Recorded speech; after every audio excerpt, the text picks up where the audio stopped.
Jean-Bruno Falguière, Scribe de Dieu, chapitre 5 de la 4e partie, le comportement. Nous sommes aveuglés par les apparences, tant nous sommes convaincus qu'elles sont les réalités vivantes de ce monde, comme si l'écorce était la réalité du fruit et non la pulpe. Ainsi nous nous attachons à nos personnalités, à notre ego. Pourtant, et ce n'est pas le moindre des paradoxes, nous sommes dans ce monde les acteurs et les spectateurs de milliards de conflits quotidiens, et cela pour une cause commune.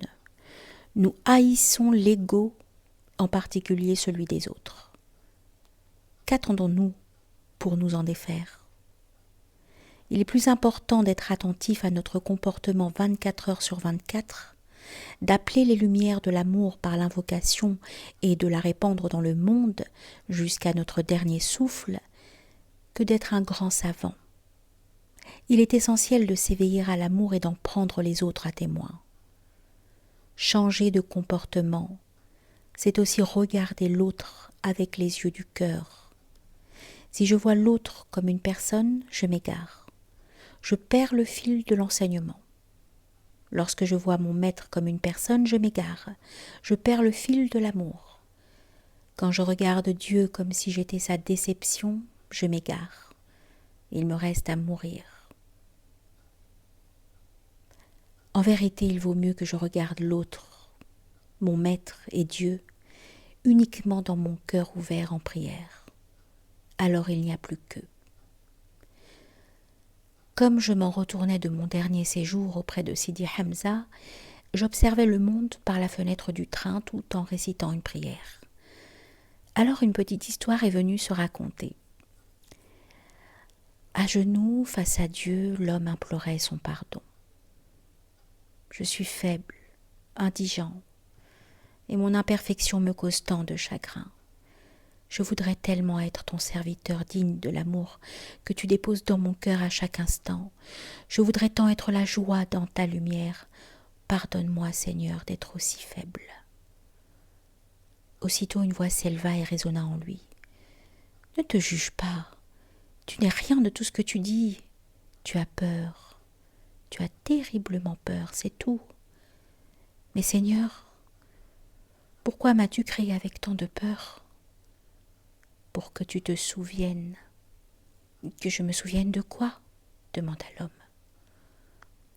De la grandeur que je t'ai confiée. Il suffit que tu prennes soin de ce trésor pour que ta peur s'efface. N'as-tu pas remarqué comme le trésor de mon amour t'extirpe de ta peur et t'élève dans la lumière et la paix ? Alors tu te souviens de moi. Ta peur est le témoin de ton égarement. Elle est le signe de ton oubli de mon amour en toi. Elle est l'expression de ta nécessité de te réfugier et de te blottir au cœur de mon amour. La peur est l'éphémère que la foi dissout. En fin de compte, la voix silencieuse de mon maître m'a soufflé ceci. Il n'y a rien à changer dans l'univers. Tu ne peux rien y changer, sauf ton comportement. Nous ne changerons pas le monde de Dieu. Il n'y a rien à changer en Dieu. On ne change pas ce qui est. On ne peut changer le réel. Par contre, il est une chose que nous pouvons changer. Une réalité qui tient à notre nature telle que Dieu l'a voulu.